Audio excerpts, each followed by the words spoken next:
welcome Jonathan Jones. All right.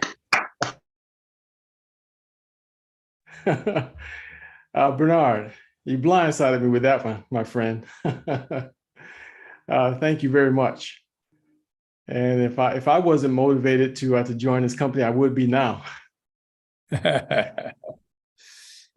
So have you ever heard anything like that one, Dr. Prasad?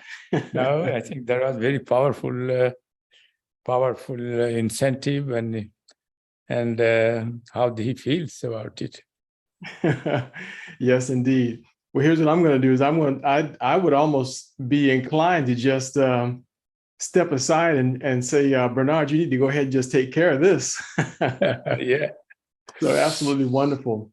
But Dr. Prasad, I'm going to get back to you in a couple of minutes because I want to give a proper introduction. I want folks to know exactly who you are and Sure. and why we are here. Bernard laid the foundation for us. Yes. And everybody needs to kind of understand something here, that this discussion today is an interview of a very brilliant, amazing man. And what Bernard Dean said truly is an understatement with regard to the information that we've been exposed to, the knowledge that we have now acquired as a result of the gentleman that we're going to be introducing to you today. But to lay the foundation for this discussion, you see that the theme of our discussion is food and nutrition versus cancer. And it is really sad to have to put a title together like that. And I don't mean that in hyperbole. I'm really serious about that because as a kid, I mean, as a child, we go to school and we're taught about food. We're taught about the importance of it. And there's nothing in your psyche that tells you that there should be anything that you should be worried about when it comes to food. You know, mom serves you a meal and you have confidence that what you're getting is actually food. For the most of us, now this is a picture here of a lot of healthy foods. If you're a vegetarian, I apologize. I consider myself to be a vegan once removed. If something you see on here, 8 vegetables, I'll eat it. But so again, I apologize for showing you something that might be a problem for you. But that's what we have here is food that we expect that if we consume it, it's going to nourish our bodies. We're trained that from youth on. I remember the first time that my mother served liver. You don't think anything about the fact that it's an organ meat because A, you're just a kid and it's just called liver. It's not until years later that you find out where it comes from. And the same thing with even all the plants and things. It's years later, even just during school, that you find out where these things come from. And again, you just have confidence in it. You know what you like and you know what you don't like. You know the things that you're drawn to and you know the things that you're repelled by. To this day, I have trouble with something called rutabagas. Don't even ask me what they are. I won't tell you a thing. But that's just how it is with food. But the things that you love, oh boy, the things you love. But once again, food versus cancer, why would that even be something that we need to concentrate on? I'm going to tell you why. And Dr. Prasad is going to nail it for us, okay? You'll see. You'll see here in just a minute. What we should be getting from our food is nutrition and gobs of antioxidants. That's what we should be getting from our food. Nutrition and antioxidants. Antioxidants run a full range of things, all kinds of things. We're not going into a discussion about that, except for the fact that you need to know this, that it's nutrition and antioxidants that cause our cells to do what we see on this screen. The top part is the part that we really focus on. A normal cell should divide and replicate. My video dropped out. Yeah. Okay, a normal cell should divide and replicate. That's all it should do. Healthy tissue is associated with everything in our body, everything. So don't dismiss a discussion about a single cell. Don't dismiss a discussion about a single free radical or oxidant, because when a cell divides, it forms tissue, and everything in our body is made up of cells and tissues. Abnormal cell growth happens because one cell becomes damaged and continues to multiply and turns cancerous. That's when it's a problem. That's something that's considered not normal. That's why it's called abnormal. Here's an illustration of that what we might be able to relate to a little bit better. A healthy tomato exposed to oxidative stress or free radical damage turns into something inedible, mush, garbage, all because of oxidative stress. Same thing with our cells pictured below. You want to mitigate or minimize the amount of oxidative stress. And remember, our food should provide nutrition and antioxidants. That's what our food is supposed to provide for us. Now, to kind of connect it to the cancer part of it, you saw an illustration before, but this illustration here, I took this from a Newsweek magazine, let's see, closing in on 20 years ago. And I scanned it, saved it because it was one of the best illustrations I'd ever seen in my entire life. And I thought it was just amazing because they show over here a cross-section of human tissue. And these little round balls you see here, those represent oxidants or free radicals. And they show the progression of things. An oxidant brought by the cell can harm a cell's DNA. And then this is a cell and the DNA of a cell. That's what this is right here. It says DNA once deranged lets a cell turn cancerous. So if one oxidant can do damage to one DNA, the cell now becomes cancerous. If that cell is allowed to multiply, it becomes this blob here. Looks like something out of an old Alfred Hitchcock movie.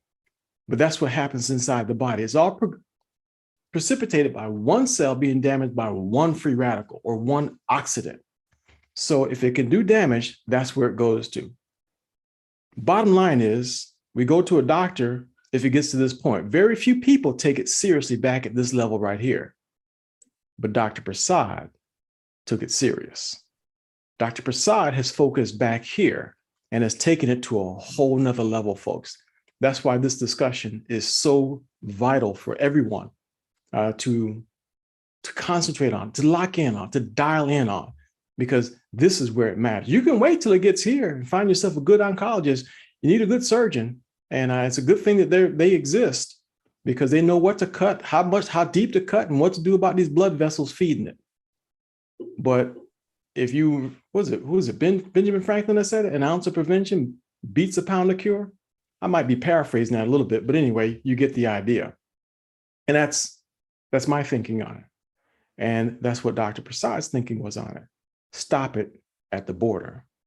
But back to our subject, food versus cancer. Difficult to imagine that oxidants are being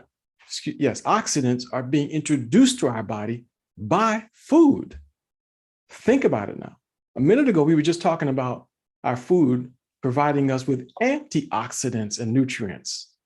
Well, folks, we're being introduced to oxidants by our food, hence our discussion today. What you saw in the previous picture is how they treat the fields, mass agriculture. They spray weed killer on it to stop the weeds from growing, pesticides, just like this gentleman here is doing. He's covered from head to toe.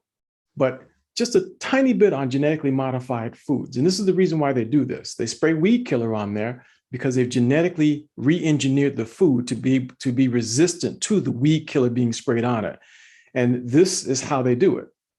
They take whatever the food is attempted to be grown, that's desired to be grown, and they find something in nature that supposedly will help it. Well, it does help it. You know, you can genetically modify something to be resistant to freezing, genetically modify it to be resistant to a pest, turn the plant into a pest, or genetically modify it to be resistant to a weed killer. So they splice it all in. And then, see, this is what they do. They go through nature and they find things to make it tolerant to something. See, resistant to insects, you see that at the top? You know, tolerance to herbicides, you know, male corn sterility, just everything that you would want to make a crop produce better and survive better under difficult or harsh circumstances. They splice it in.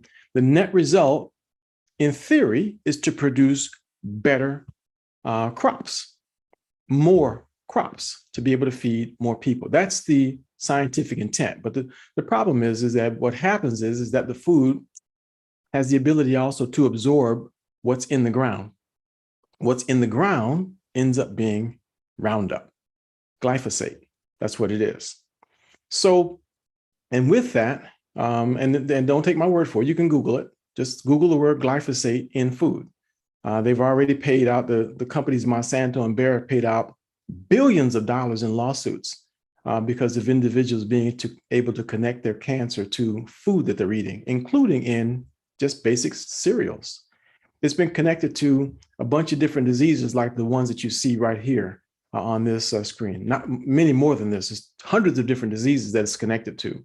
But this is the screen here. These are the items that we're going to ask Dr. Prasad to help us to understand how it is that we can perhaps reintroduce food and antioxidants into our world to help us to deal with that. So I said all that to lead up to this moment right here and to this introduction.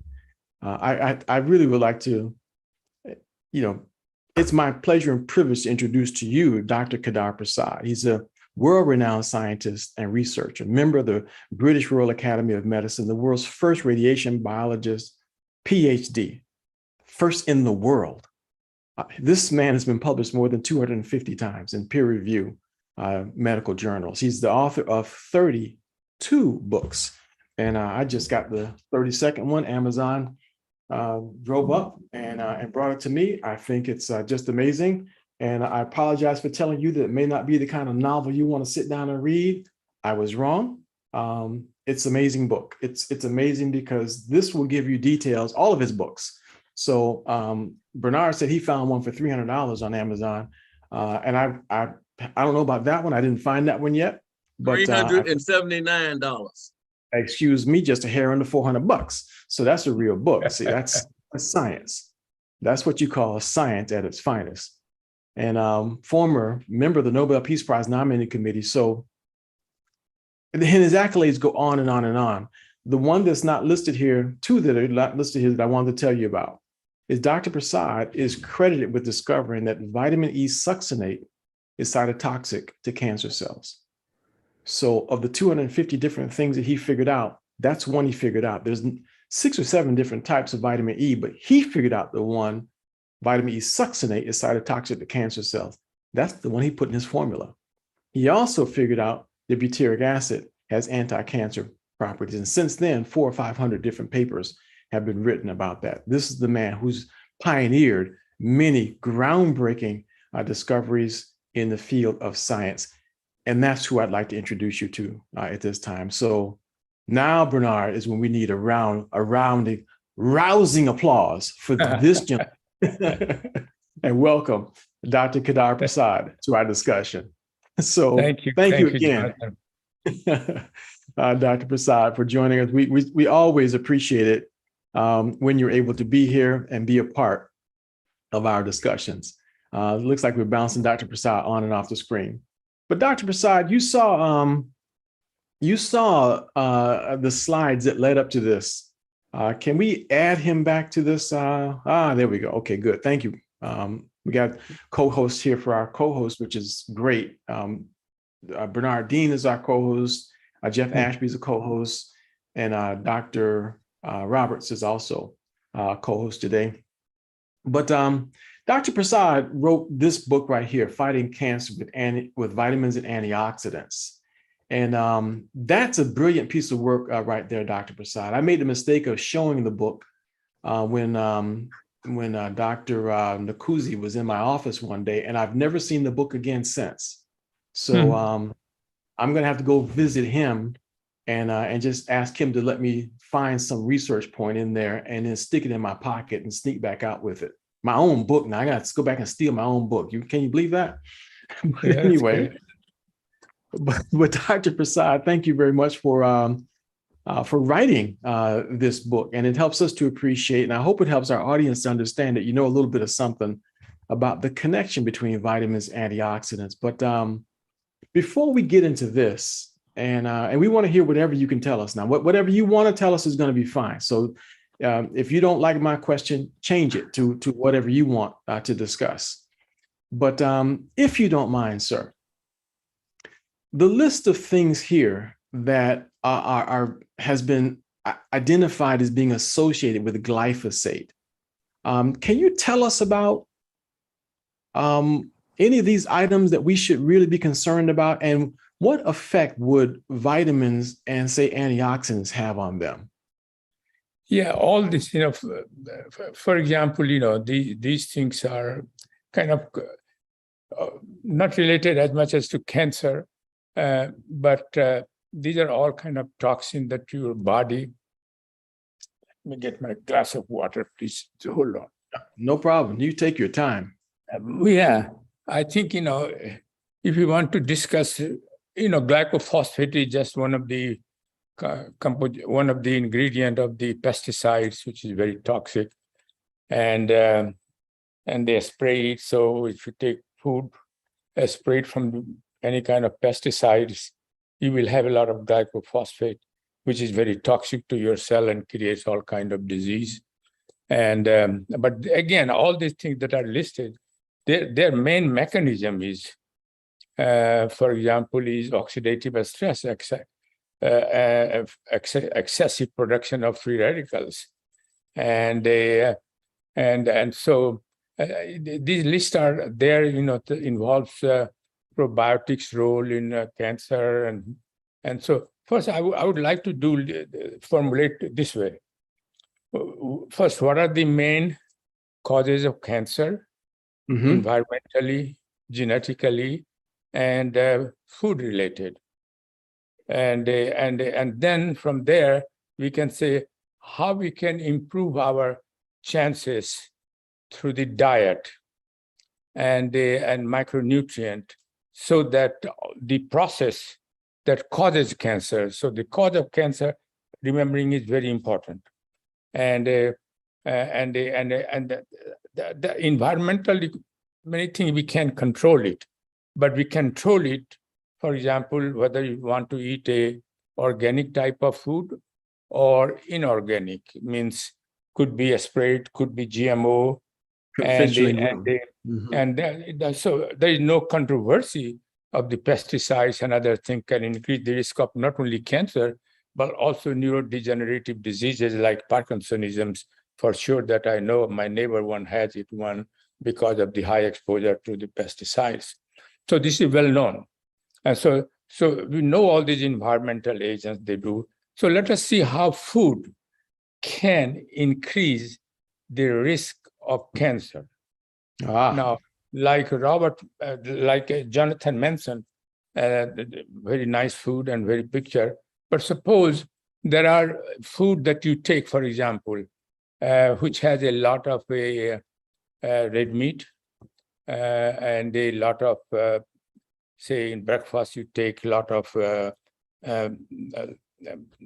cured meat, like sausage and bacon. I love it. I mean, it is important to know people routinely take it. But That's just right. take one by one example. Smile while they're taking it. We love it. Yeah, we love it. I mean, and including me. But here is the problem that what happens when you take any kind of cured meat, which has a lot of nitrites, and nitrites is added as a preservative. And if you don't add nitrite, you may die of botulism rather than cancer. So addition of nitrite is very important. But then what happens when the bacon or sausage, which has a lot of nitrite, goes to your stomach? In a stomach, there is already amines formed. So nitrite are biogenic amines which are already in the stomach. They combine and forms a nitrosamine. And nitrosamine is one of the most powerful human carcinogen. So then you can say, well, how can I reduce it? Well, it has been demonstrated in human studies that if you take a antioxidant like vitamin C, for example, or a fresh orange juice has to be, because if you take a frozen orange juice, then vitamin C mostly are gone. And so it has to be fresh. Or you take like I do, when I decided to take that this morning, I'm going to have a bacon, or my wife loves it too. Both of us will take our micronutrient, which has antioxidant, vitamin C, and then it is totally blocks it. That's one place you can reduce it, and what kind of diet. The second place is that if you take, for example, excessive amount of a red meat or any kind of meat, especially red meat, and or even fish. But anytime, suppose if you are a non-vegetarian type of person, and then during digestion's process, they make a lot of toxins, then can induce mutation in DNA. This is natural process. If you are vegetarian or vegan, you will form less, but nevertheless, you will form it. Mhm. But if you are a non-vegetarian like I am, I will form more. And these toxin or mutagen, they call it, they will cause mutation. And over long run period, this can increase the risk of cancer. So the question is, how you reduce, how could you enjoy those non-vegetarian or vegetarian? How can you enjoy, and how can you reduce this? This has been demonstrated by, go ahead. Dr. Prasad, before you go on to the how to reduce it, I'd just like to amplify that part of it so that everybody understands what I think, you just said, that we're eating things that we enjoy, things that are considered safe by the USDA and just normal, but our bodies, when those components combine together in just the natural eating process, we're producing cancer cells. Yeah. So it's just a natural part of being alive. We're producing cancer cells. Yeah. And when the mutation occurred, for example, nitrosamine, if you are exposed to X-ray radiation, it takes 10, 15 years to develop cancer.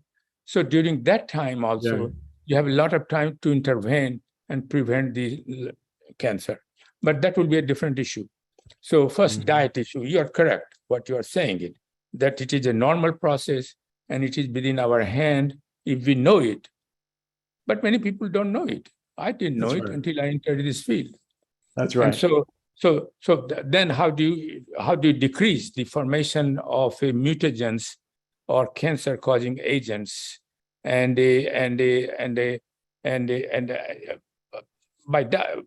micronutrient, again, antioxidant, and has been demonstrated by Canadian scientists that if you put a antioxidant, take a vitamin C or E or combinations, the level of mutagens in the feces is dramatically reduced. And so if you take a mixture of like we have, it will be almost, most of them will be reduced. Most of them won't be there for causing you harm. So it is very important that sometimes people have joked that if the Americans eat vitamin and most of them get eliminated, but they don't realize it, that the most of the important events which occurs in the gut that decides your health is occurring in this intestine. And if you make all these things which are toxic chemical are formed normally, you can't avoid it, then you can say that, so excess of vitamin is there, sure, but they're performing very important job, namely reducing the potential mutagens. So so you can see that you can do a lot of stuff. And then, of course, probiotics is there that also produces, and you mentioned during fermentation of the fiber, they produce butyric acid, which is, again, a powerful cancer agent. That's the only way you can produce butyric acid. You can't take it orally because it has terrible smell. And so while we were working, we used to work in a hood rather than in an open space. But so you can't do that. And how you produce more butyric acid? In cancer prevention, the Cancer Agency, American Society of Cancer, recommends that you take a high fiber diet and fruits and vegetables, and fruit and vegetable mentioned. But high fiber diet is found in a vegetable and fruits. And some people take a supplement fiber who can't afford to buy food or don't like to eat food. But anyway, you can get a fiber, which is very important. And without fiber, probiotics is not very happy. They can't ferment it. And if they can't ferment it, they can produce very important molecules for your optimal health. So high-fat diet. So the cancer prevention that's recommended by the American Society is low-fat diet, high-fiber diet with fresh fruits and vegetables. Why low-fat diet? Well, low-fat diet is very important because high-fat diet, see, there are two phases of cancer formation. One agent called initiating agent, means it initiates cancer. For example, nitrosamine, it initiates cancer. X-ray, it initiates cancer. Mm-hmm. And so there is some agents are called tumor promoter. Means if you have already initiated, but you could prevent there, but if some tumor promoter comes, then you say, okay, you have to go to now cancer. Now, what are the example of tumor promoter? One is high-fat diet, is very important. And in case of sex hormone, is also tumor promoter, but there are specific to reproductive organ type of things. So you should avoid tumor promoters. You should avoid the both initiating agent if you can, because but there's estrogen in food, though. I mean, estrogen is coming in through our diet. Yeah, for example, the soybean. If you take once in a while, it is okay, but soybean is very rich in estrogenic-like substance, and women have estrogen produced. This is very important for their health, and so it becomes very important for women or for men is to take to prevent any action. How do you do it? It has been shown experimentally that if you take a micronutrient, and it has been demonstrated in experimental model that if you take the micronutrient like antioxidant, the tumor which has already been initiated in an animal model, and now you put any kind of modifying tumor promoters, they will become cancer. But when you treat them, cancer initiated cell, treat them with antioxidant, and then give a promoter, it doesn't go to cancer.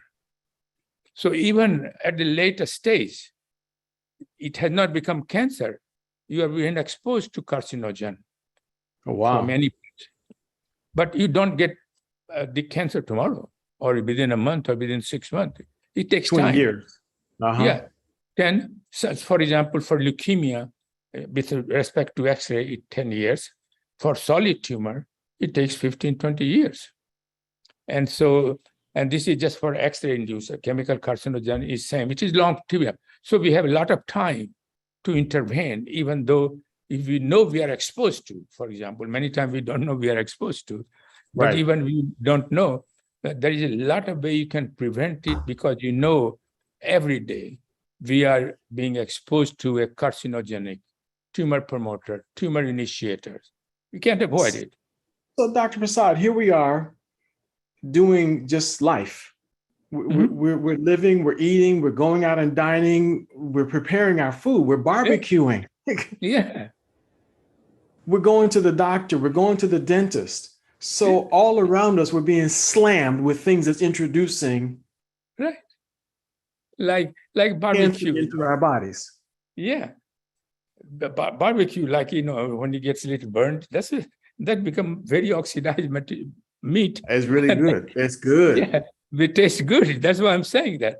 We love to enjoy our life, but just taking few things in our belt, we can prevent. We can enjoy at the same time. We can prevent the consequences, because once you know all these agents, they cause free radicals. Nobody will disagree with that. Okay. And so how do you reduce it? See, there we go, Dr. Prasad. So we go back to that Newsweek magazine from back in 2003, where they showed that one oxidant doing damage to one cell, creating cancer.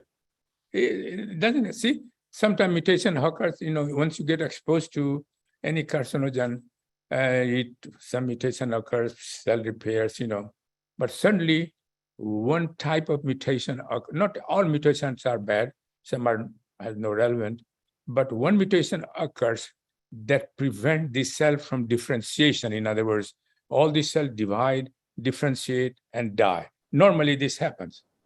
But when cancer occurs, one cell mutation occurs in such a way which was controlling their pathway to go to differentiation to a mature cell, like, from a bone marrow cells to lymphocytes and lymphocytes to monocyte and these kind of things.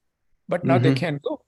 So one cell can go, then said, oh, I have to divide then. I can't go because of mutation. Then dividing and then, become tumor and then spread it, metastasis, so. Okay. So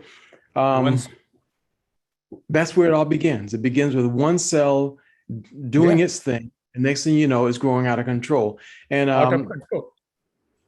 Is it true that, that there's certain nutrients in the body that these tumors actually start to rob the body of certain nutrients? Because that Newsweek magazine illustration showed blood vessels actually feeding the tumor. Well, blood vessel is important.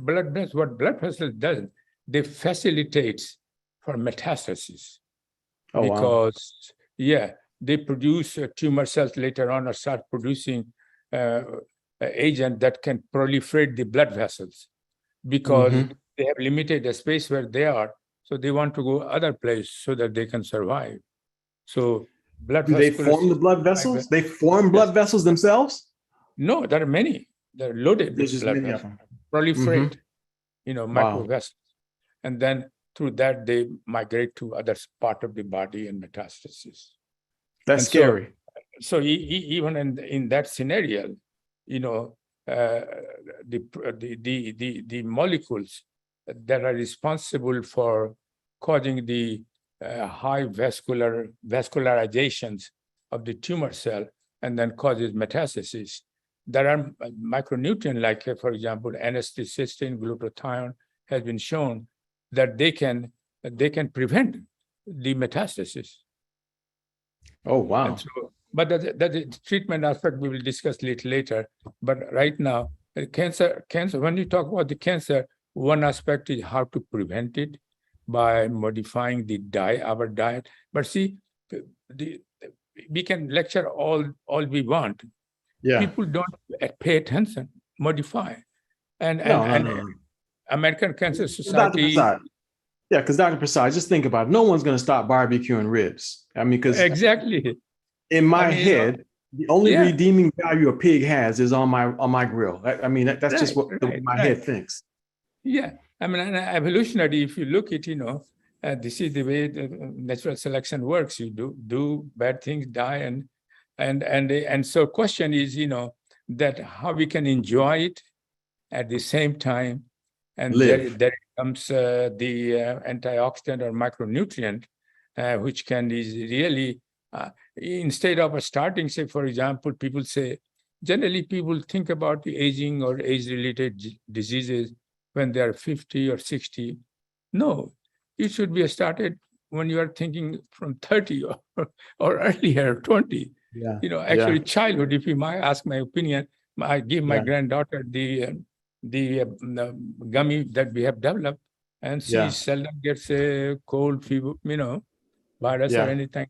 So I think it should be started from children, micronutrient supplement, because they are not going to follow the diet. They will go and have a pizza, or they will go to have, all kind of junk food. They're going to pass the golden arches. We're going to do things that we're not supposed to do. So you try to when they come home, you try to give as good food as you can, as frequent as you can, but still. Giving a micronutrient is an additional insurance that your body will remain healthy and reduce the risk. So tell us a little bit more about that part of it. Tell us a little bit more about reducing the risk by adding micronutrients to the diet. Before you do, if everyone would do us a favor, it helps with the bandwidth, turn your cameras off, and that helps the Zoom to have to work less, if you don't mind. Just kill your cameras. And later on, when you maybe want to ask a question or something, you can turn your camera back on. But Dr. Prasad, tell us a little bit more about, because you produced this formula originally for the military. Right. Do you see that that level of antioxidants have that much of an impact on the body Yes. with fighting cancer? Yes, because for example, if your body becomes, say, for example, one cell become cancerous, for body, it is a foreign, becomes like a virus infection.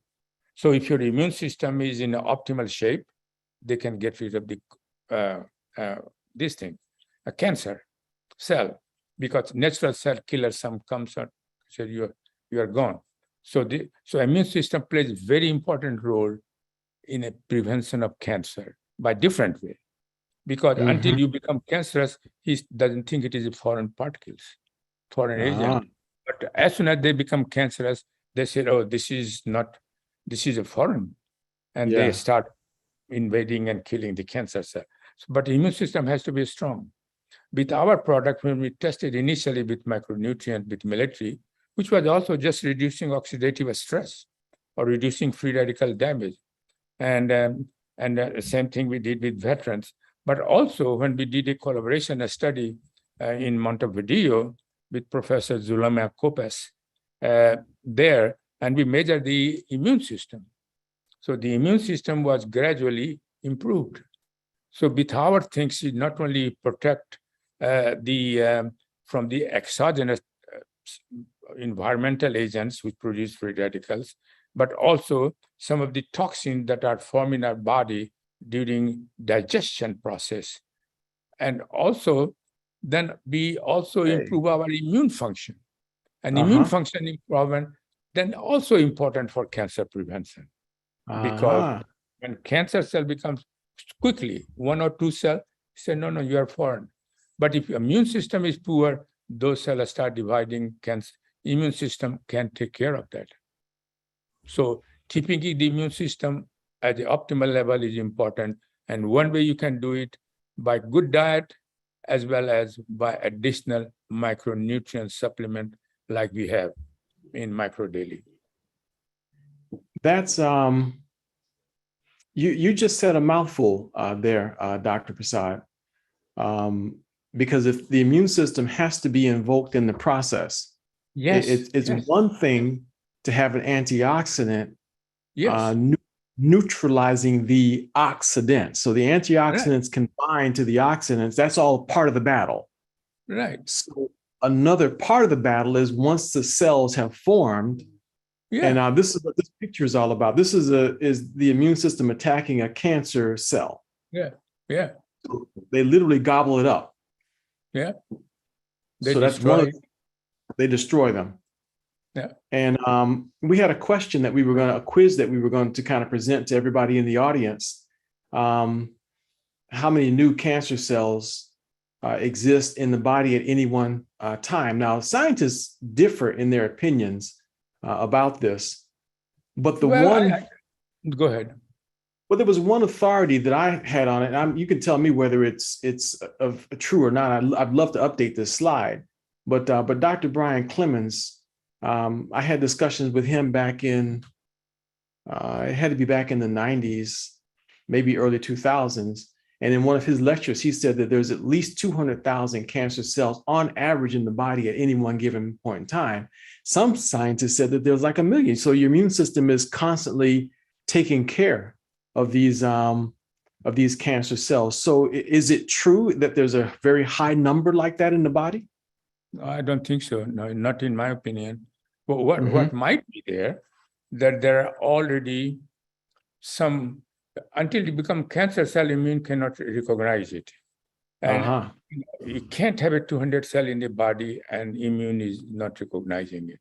You will have a cancer by that time.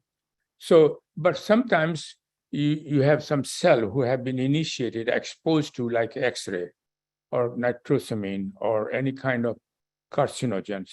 So that means that they are potentially can become a cancerous. But you see what I mean? So suppose in your body it has been exposed to radiation, localized someplace, and there were million cells there, and some of them get damaged, some of them get repaired. and some of them carrying the damage. But they are not damaged enough that they will prevent the differentiation and dying. Cell will differentiate and die like Gotcha. normal cell. Until one of those cells that has been initiated got the effect of tumor promoter. Another agent needs it. So tumor cell cannot exist, even one tumor cell cannot exist in your normal body until their immune system is poor and they will take over. But initiated cell could be many, but that doesn't mean that they become cancer cell. Where does this tumor promoter come from? Come from, like we mentioned, fat is one of them, deadly one. Sex hormone is another one. And so the question is how you protect from them. So you just said, you said damaged cells are a deranged cell has to be combined with a tumor promoter, which is some of these hormones, the things. Yeah. So that combination of things is what makes it become cancer. Are you trying to tell me I got to stop eating bacon, Dr. Prasad? Yeah, no. But another thing is, for example, so that kind of cell can exist, but until you have a tumor promoter coming picture, that initiated cell are proliferating like a normal cell and dying, and differentiating and dying.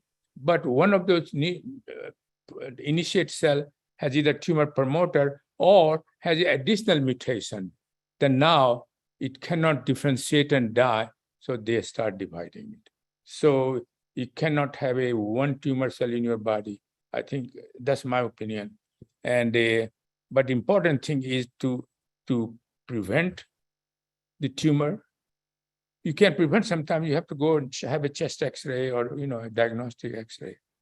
Right. And like I mentioned, a study that we did with European scientists, that one CT scan, which caused a significant DNA damage in the lymphocytes, and when they used it, they reduced it dramatically, DNA damage, and so many things can micronutrient is also restore the repair capacity of DNA, which generally happens when you are aging or you are growing older or you have a mutation. And therefore, the best thing you can do from all these various agents, they all inverse to a point that generates free radicals and inflammation. That is kind of interesting. So this is this one item here that you just mentioned. Let me see if I can get that. DNA repair. So you had a study that showed that the cells damaged by radiation could be repaired when your formula was introduced, and it's patented. Yeah, in CT scan, and generally people say, "Oh, don't worry about CT scan, a small dose." Yeah, it is small dose, but what is wrong if you can just protect it? It could be a small, might take 20 years to have some side effects, or if you are taking already micronutrient and everything, even at a later stage, it can prevent it. That's very interesting, Dr. Prasad. Well, we're excited that your formula exists. And I'm just here to tell everybody who hears this recording that the wisest thing you can do before you go to the dentist, make sure you take some micro daily, put that in your body. When you come back from getting any kind of x-ray or some sort of diagnostic procedure, make sure you go heavier on some sort of micronutrient, because look carefully at that top patent, folks. Look carefully. Now, that was the original MMF patent. And it was awarded that it offered protection and repair of DNA after being damaged by radiation. Yeah, we did a lot of a study with the NASA in Moffitt, California. Here they have a big outfit here, and we also did collaboration with the Russian Academy of Sciences, in collaboration with NASA, has a collaboration there. And as you know, that we did a study in a rabbit and a sheep. It provided very high dose radiation. and Yeah. and it protected against radiation damage. And we also did here in Bethesda. The Army has a radiobiology research institute of Army in Bethesda. There we did a mice, and at a dose where 100% of the mice will die of radiation exposure. When you give them just only one dose before radiation, 40% lived. Wow. I mean, that's a powerful demonstration that our product has a strong radiation protection. Not only there, but we have not done any study, but many like Dr. Court has done a lot of studies showing that the microdaily EMF can also protect against EMF radiation, which is a non-ionizing radiation. So Wow. again, because this EMF radiation also generates free radicals, among other things that they do, but they also generate free radicals. This has been demonstrated in an experimental system. Unbelievable. So Dr. Prasad, we're talking about our food is going to contribute to our bodies producing cancer because it's introducing sex hormones and fats and other toxins that once combined with an abnormal cell produces the perfect storm for producing cancer cells. Exactly. And I want to emphasize that, for example, estrogen or a testosterone for a young person, these are very important for your health. But any potential risk that might have it later on, you can reduce it by taking micronutrient. So you don't have to compromise your health when you are young, between 20 or 60 or something. And so I think if you are taking a micronutrient, you don't have to be worried about effect of tumor promoting effect of sex hormone. Right. Because they block it totally. Right. So I hope everybody's hearing that. Adding this to your diet, if you change nothing in your lifestyle, this has the potential for being able to disrupt what is trying to take place in our body every day. Exactly. Dr. Prasad, that's just mind-boggling to me to contemplate that. And this is the one. This is such a, once you know the science behind it, it is such a common sense. And but see, the problem is that in a professional level, like a doctor level, they believe just like a drug. If you have a symptom, you use one drug. Yeah. You got another symptom, you use second drug. Another drug. Yeah. Mm-hmm. So they use micronutrient also as a drug. So if the vitamin E alone does not work in Alzheimer or cancer prevention, they say, oh, it's no good. Is no good. But they forget that our body has a multiple micronutrient. They are differently located, even not only from one organ to another, even within one cell. Mitochondria, they have some different types. Cytoplasm have different types. Vitamin E has different types of antioxidants. So the location of these micronutrients differ. How could you expect if you just try one agent, glutathione alone, say, for example? And and as you know, most of the human studies, you have to remember, most of the human studies that I have, and there are hundreds of, they use one agent, one micronutrient. And therefore they don't get result, or they don't, they dismiss everything.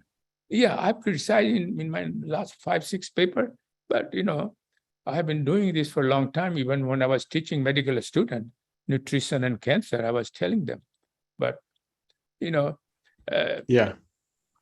is not having as much impact as I thought it might. But this time it might have at least more than before. Well, Dr. Prasad, I can guarantee you that there's 210 people that's on this call today that's not going to stop running our mouths and telling people that there's a way to reduce the chances of it. See, cancer is still the #2 cause of death in this country. Heart disease. Yeah, right after heart disease.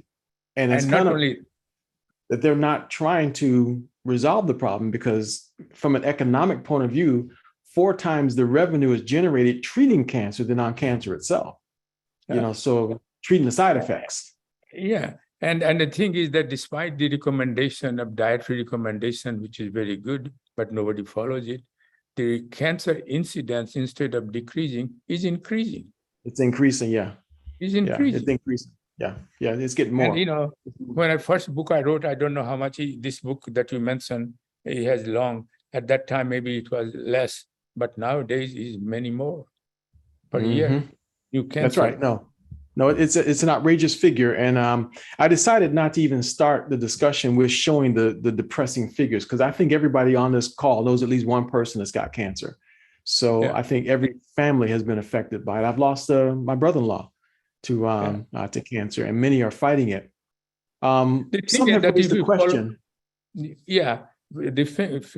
the fact is that you follow these guidelines that we are saying, Right. cancer, this could have also implication in other chronic diseases. Right. And and for example, many people are suffering from dementia, from Alzheimer, from other needs, different types of Alzheimer. And that's why in the book that you mentioned, Jonathan, Dementia and Micro Loss of Memory, the book, I have provided a simple guideline, dietary guideline, you follow it, plus micronutrient guideline, what is important and why you are taking it and so on. So so that's important guideline, that you can easily follow. Not only that guideline also prevent cancer, but could also do some long term, if you take it from long time, could reduce the risk of dementia as well. Very good, very good, very good, excellent. What if a person already has cancer, Dr. Prasad? They've got it. They're dealing with the issue. What effect can micronutrients have on that person? I get all this time of questions, and first you have to know that all the treatment, radiation and chemotherapeutic agent, they all produce free radicals, and that's where they kill cancer cell. Not only kill cancer cell, they also kill normal cell. Right. And so at that time, I said, because macrodaily that we have is for a prevention purposes of cancer or other disease, is for prevention. So you can't use during treatment. But what experimental data, there are no human data, I want to emphasize, at least the published human data. There are some people claim like that. But what we have shown experimentally, and on a tumor cells, both in a vitro and in animal model that other people have shown, that if you give a high dose of antioxidant, high dose, and that kills cancer cell, but not normal cell. Kills cancer cell, but not normal cells. And so I said, well, that's very interesting. Well, let us see whether high dose antioxidant during therapy does anything. So we did experimental in our lab and found out that in a tumor cell, high dose antioxidant will increase the cell killing effect of X-ray and chemotherapeutic agents on a cancer cell, but not normal cell. So that was very exciting. So occurred to me that why it is happening, because we know the free radicals produces it, but so how it is doing just cancer cell, but not normal cell. And we found out what happens, that cancer cell needs 2 ingredients is vital for survival of the cancer cell, 2 nutrients. One is glucose or sugar, and another is glutamine. And has been experimental data, if you provide cancer cell, deprive cancer cell, but either of the nutrient, they will die. Either one. Then question occurred to me, why this is happening? But does high dose antioxidant block? And this does not happen to the normal cell. Normal cell don't require these things for survival. these 2 micronutrients. They require a small amount for generating energy, but not for survival. And so when I look the literature, that whether high dose antioxidant block the uptake or entry of the glutamine and glucose, it actually did. Wow. So what high dose antioxidant does is selectively starve cancer cell, not normal cell, by blocking their main nutrient, glutamine and glucose. So it Now makes sense. that's amazing. So I have I'm filed a gonna patent for this. I have filed a patent for this thing, and Good. for human trial, you have to do human trial before Yeah. it is accepted in a But Okay. within a couple of But months, I will know that's it. in motion. Okay. That in motion, yeah. But some people like, if you know Elizabeth Roa from New York, she claims, and I have not talked to this doctor in Puerto Rico, that he treats cancer patient, and he claims that if you recommend the cancer patient to take 6 times every 2 hours in the daytime hydro, then cancer patient responds very nicely. But I have not talked to this doctor directly, so I cannot say how valid her statement is. I would love to talk to him, but he cannot communicate in English. I tried to contact him, but so on this issue, I can only provide experimental data, and for human trial, you have to consult your oncologist if this is meant for you. It's impressive and amazing to hear. We've had anecdotal stories, and we're hearing people tell their stories and saying that they're seeing some amazing results. But it's interesting to hear the reasons why. So if folks can kind of just lock their mind in on what Dr. Prasad just said, high doses of the antioxidant has the ability to block off the cancer's uptake of sugar and glutamine. Those are 2 important necessary components that are needed for the cancer cell to proliferate. So wait a minute, you got muted there, Dr. Prasad. Let's make sure that you're not muted. So this is very important, that even those cells, there has been some study in animal model that if tumor cell becomes resistant to all therapeutic agent, now you give a high dose antioxidant, they become sensitive. And so it can make chemo work better. Exactly. And the reason they become resistant because they develop a lot of glutathione, antioxidant. So they say that, okay, I grow now. I have everything I need. But this high dose antioxidant work by different pathway, not by free radicals or anti-inflammation. You see what I mean? That's amazing. That is amazing. Well, Dr. Prasad, we could talk all day and all night on this subject. And sure, I love pushing your button. I love drawing things out of you because for me, it's education. It's powerful, and it's total validation that we're on the right path, helping people to understand this. Before we shut down, we're going to transition away. I want people to know, because I saw a couple of questions in the chat. One question came up about on dementia. This is the book, folks. I hope you can see it. You can go right on Amazon. If someone's already found the link, put it in the chat, please. But that's Dr. Prasad's latest book on dementia. It is amazing. All of his books are good, but this is number 32. So Dr. Prasad is at the young age of 87 and 9 months, and this man is still cranking out books. And you tell me if there's something going on with his dendrites. You tell me, based off what we're hearing right here. This man has forgotten more than any of us know on these subjects, and still he's light years beyond us all. His books on cancer, his books on other subjects are available as well. And you need to know that next Sunday, we're going to have another little chat, and I put quotation marks around the word chat. We're going to have another little chat here with Dr. Prasad next Sunday at 5 o'clock. And I think everybody should take a screenshot of this and capture this and make sure that you send it out to everybody starting today to be here. Because today we were talking about the number 2, the highest form of death in this country. Next, we're going to be talking about the number 1, and can micronutrients in diet have any impact on heart health? And Dr. Prasad knows a little something about that. So we're going to see exactly what he has to say about that next Sunday. And for the record, Dr. Prasad is not a medical doctor. He's a scientist. The statements that he's made today and everything we discussed today has not been evaluated by the FDA. Results are atypical. What happens to one person may or may not happen to you. The information provided here has been for educational purposes only. Information and educational purposes only. This is not to be considered a substitute for a visit to your primary health care physician. We strongly recommend that you seek the competent medical advice of professionals that you trust.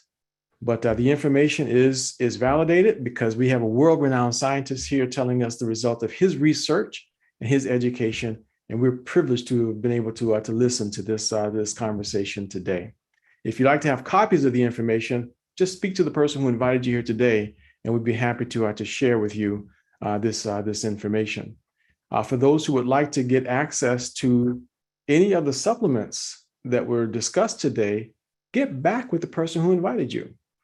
They'll show you how to get a subscription to the formulas that Dr. Prasad has put together, because Micro Daily is not the only thing that he's formulated. He's formulated several other things, and not the least of which is Micro Daily. Now, Micro Daily was the original one that the military had access to. Then he methylated the B vitamins in there so the body would absorb it better. Did you notice on that list of glyphosate issues, it talked about the methylation of nutrients? Dr. Prasad did an end run around what glyphosate is trying to do by coming with the methylated one, that purple bottle. Then he added to that more components to take care of EMF. So you go from the original powerful bottle, which is green, to the purple bottle that does an end run around glyphosate, all the way up to the EMF that takes care of even more radiation, helping the body to repair DNA. Because remember, he just told us that DNA damage added to the components in food is what precipitates the growth of abnormal cells and causes cancer. So this is a 1-2 punch way of being able to reduce the body's exposure to the proliferation of cancer cells. And we got that in just a nutshell from one of the most brilliant men in the world. Thank you again, Dr. Prasad. Thank you, Jonathan. For what you have brought to the table. We can't say it enough. And we certainly appreciate your being here. Now, before we transition away, so again, Dr. Prasad, thank you very much. I think folks are to unmute so that they can scream how much they appreciate your being here. So thank you very much again. So go ahead, folks. Thank you. Thank you. Thank you. Thank you, Dr. Prasad. Thank you, Doctor. Dr. Prasad. Thank you. Thank you. Evelyn.